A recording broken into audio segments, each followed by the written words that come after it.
마치게 한 조모 씨의 신상 공개 여부가 오늘 결정됩니다. 서울경찰청은 오늘 오후 신상공개 심의위원회를 열고 신림동 흉기난동 사건의 피의자 조모 씨의 이름과 나이, 사진 등 신상 정보를 공개할지 결정합니다. 신상 공개를 위해서는 4가지 조건이 동시에 충족돼야 합니다. 범행 수단이 잔인하고 중대한 피해가 발생한 범죄여야 하고 피의자가 죄를 저질렀다는 증거도 충분해야 합니다. 또 국민의 알 권리 보장과 범죄 예방 등 공공의 이익을 위해 필요하다고 판단되면서 피의자가 청소년이 아니라는 조건도 충족해야 합니다. 올해 들어서는 지난 3월 발생했던 강남 납치살인 사건의 피의자 황대한 연지호 등의 신상이 공개됐고 5월에는 20대 또래 여성을 살해한 정유정의 신상 정보가 공개된 바 있습니다. 한편 해당 사건 이후 묻지마 범죄에 대한 공포가 커지고 있는 가운데 신림동 일대 살인 예고글이 인터넷에 또 올라와 경찰이 수사에 나섰습니다. 서울경찰청 사이버범죄수사대는 어젯밤 한 온라인 커뮤니티에 신림역 일대에서 여성을 강간 살인하겠다는 내용을 쓴 작성자를 추적 중이라고 밝혔습니다. 해당 글은 현재 삭제된 상태입니다. 이에 앞서 지난 24일에도 한 온라인 커뮤니티에 신림역에서 여성 20명을 죽이겠다는 글이 한 차례 올라왔고 글을 올린 20대 남성은 경찰에 긴급 체포된 바 있습니다. KBS 뉴스 최민영입니다. 국제통화기금 IMF가 올해 우리 경제 성장률 전망치를 1.4%로 0.1%포인트 낮춰 잡았습니다. 5번째 하향 조정입니다. 공민경 기자입니다. 지난해 4월 국제통화기금 IMF가 발표한 2023년 한국 경제 성장률 전망치는 2.9%였습니다.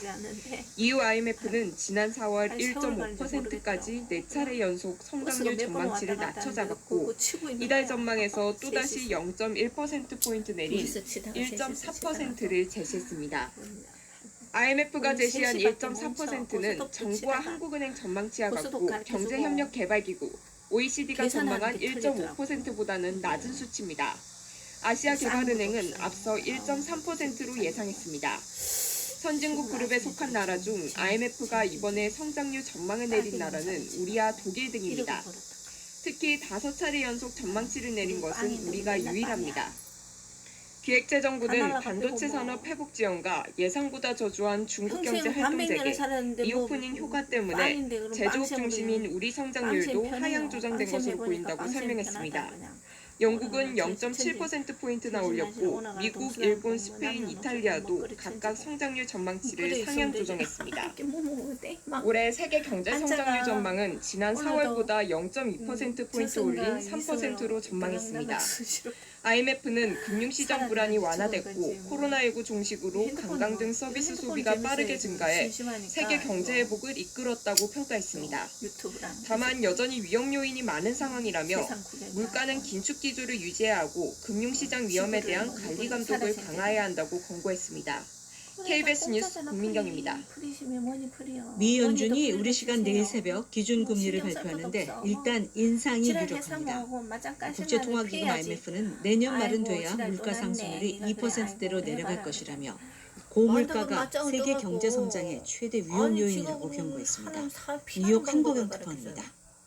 국제통화기금 IMF는 높은 물가 상승률과 이걸 억제하기 위한 각국의 긴축은 여전히 세계 경제 성장의 최대 위험 요인이라고 했습니다. 특히 최근 러시아와 우크라이나 전쟁 격화와 극단적인 기후 변화로 인한 곡물값 상승이 우려된다며 내년 말이나 돼야 물가 상승률이 2%로 내려갈 수 있을 거라고 했습니다. 때문에 각국 중앙은행은 금리 인상을 섣불리 중단해선 안 된다고도 덧붙였습니다. 내일 통화정책회의를 열고 금리를 결정하는 미국 연방준비제도도 이번엔 기준금리 인상에 유력한 상황입니다.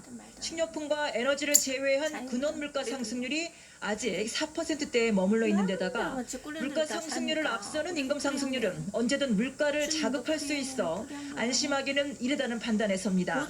다만 다음 통화정책회의인 9월에 또 금리를 올릴지는 의견이 엇갈리는 가운데 시장에선 내일이 마지막 금리 인상이 될 거라는 기대감이 커지면서 뉴욕 증시 다우존스 지수는 12거래일 연속 상승세를 이어가고 있습니다. 내일 시장의 전망대로 연준이 금리를 0.25%포인트 올리면 미국 기준금리는 5.25에서 5.5% 구간으로 올라가게 되고 우리와의 금리 차는 2%포인트, 역대 최대 차이로 벌어지게 됩니다. 뉴욕에서 KBS 뉴스 한보경입니다. 잘